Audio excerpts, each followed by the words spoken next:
Hello friends, आज हम BPSC ADO परीक्षा के लिए प्राचीन भारतीय इतिहास के महत्वपूर्ण वन लीनियर फैक्ट्स को आसान भाषा और उदाहरणों के साथ समझेंगे। ये वन लीनियर्स परीक्षा में सीधे प्रश्न, एमसीक्यू और स्टेटमेंट बेस्ड क्वेश्चन में बहुत काम आते हैं। तो चलिए शुरुआत करते हैं पार्ट 1 से। ध्यान रहे, ये जो वन लीनियर है आपको बीपीएससी एडीओ के साथ साथ बिहार के जितने भी एग्जाम हैं, एसएससी, रेलवे, ये सब में भी इससे प्रश्न आते हैं। तो ये सारे प्रश्न सारे एग्जाम्स के लिए बेनिफिशियल है। आप इसे एक बार लिख लेंगे, याद कर लेंगे, रिवीजन कर लेंगे तो आपको हर एक एग्जाम में काम आएगा। सिंधु घाटी सभ्यता का खोजकर्ता दयाराम साहनी है। दयाराम साहनी ने 1921 में हड़प्पा स्थल की खोज की। जैसे किसी भी स्थल के खोजकर्ता को शहर के खोज करने वाले को खोजकर्ता कहते हैं। हड़प्पा सभ्यता शहरी सभ्यता है। इसमें पक्की सड़कें, नालियां, ईंटों के घर थे। आज के प्लान सिटी जैसे ही हैं। हड़प्पा सभ्यता प्रमुख स्थल मोहनजोदड़ो है। सिंधु सभ्यता की लिपि अब तक पढ़ी नहीं गई है। सिंधु सभ्यता के जो लिपि मिले थे वो अभी तक पढ़ी नहीं गई है, कोई उन्हें पढ़ नहीं पाया अभी तक। ऋग्वेद में कुल 1028 सूक्त है। गायत्री मंत्र ऋग्वेद में है। सिंधु सभ्यता की लिपि अब तक पढ़ी नहीं गई है। लिपि चित्रात्मक है पर अर्थ स्पष्ट नहीं हुआ है, इसीलिए ये पढ़ी नहीं गई है, अभी तक अपठित ही है। ऋग्वेद में कुल कितने सूक्त है? 1028। गायत्री मंत्र कहाँ है? ऋग्वेद में है। वैदिक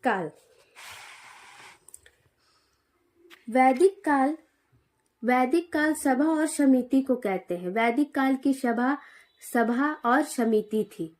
जैसे सभा होता है पार्लियामेंट ये सब का, वैसे ही वैदिक काल में भी सभा होती थी जिसका नाम था सभा और समिति। महाजनपदों की संख्या 16 थी। महाजनपदों की संख्या कितनी थी उस टाइम? 16। मगध की राजधानी पाटलिपुत्र थी। मगध की जो राजधानी है वो पाटलिपुत्र थी। चंद्रगुप्त मौर्य के गुरु चाणक्य थे और चाणक्य, कौटिल्य, विष्णुगुप्त ये सारे एक दूसरे से संबंध करते हैं। जैसे शिक्षक मार्गदर्शन करते हैं वैसे ही चंद्रगुप्त जो है, चाणक्य जो है चंद्रगुप्त मौर्य को रास्ता दिखाते थे, मार्ग दिखाते थे। अशोक के अभिलेख ब्राह्मी लिपि है। अशोक के अभिलेख ब्राह्मणी लिपि में है। अशोक का धर्म नैतिक आचार संहिता पर आधारित था। तृतीय बौद्ध संगीति पाटलिपुत्र में हुई। ये जितने भी वन लीनियर हैं ये सारे एग्जाम पॉइंट ऑफ व्यू को देखते हुए रखा गया है, लिखा गया है, नोट्स तैयार की गई है। तो ये इससे आपको एग्जाम में डायरेक्ट क्वेश्चन देखने को मिलेंगे, तो आप इन्हें अच्छे से रिवीजन कर लीजिएगा। गुप्त काल को भारत का स्वर्ण युग कहा जाता है। जो गुप्त काल है उसे भारत का स्वर्ण युग कहा जाता है क्योंकि इसी काल में कला, विज्ञान, साहित्य का विकास हुआ था। आर्यभट्ट और कालिदास जैसे महान कवि सामने आए थे। समुद्रगुप्त को भारत का नेपोलियन कहा जाता है। समुद्रगुप्त को भारत का नेपोलियन कहा जाता है। हरिसेन ने कहा था समुद्रगुप्त को भारत का नेपोलियन। लगातार विजय अभियान के कारण नालंदा विश्वविद्यालय जो है कुमारगुप्त ने स्थापना की थी। एशियंट आईआईटी इन्हें कह सकते हैं। विश्व की प्रसिद्ध शिक्षा केंद्र है नालंदा विश्वविद्यालय, हम सभी जानते हैं। सिंधु सभ्यता का बंदरगाह लोथल था। समुद्री व्यापार का ये केंद्र था। गुजरात में है ये। कालीबंगा राजस्थान में स्थित हड़प्पा स्थल है। इसमें अग्नि कुंड मिले थे, इसलिए ये भी बहुत ज्यादा इम्पोर्टेंट लाइन है। आपको डायरेक्ट इन सभी वन लीनियर से एमसीक्यू टाइप क्वेश्चन आंसर मिल जाएंगे। एमसीक्यू काफी लंबा हो जाता, इसलिए हमने वन लाइनियर बना दिया है, नोट्स तैयार कर दिए हैं ताकि आप इजिली रिवीजन कर सको। हड़प्पा सभ्यता का पतन जलवायु परिवर्तन से जुड़ा माना जाता है। सूखा, नदी मार्ग परिवर्तन, ये सारे रीजन हैं सिंधु सभ्यता का पतन के। पुरोहित शब्द ऋग्वेद में ही देखने को मिला था। पुरोहित शब्द का उल्लेख ऋग्वेद में है। यज्ञ वैदिक काल का प्रमुख धार्मिक कर्म कांड है।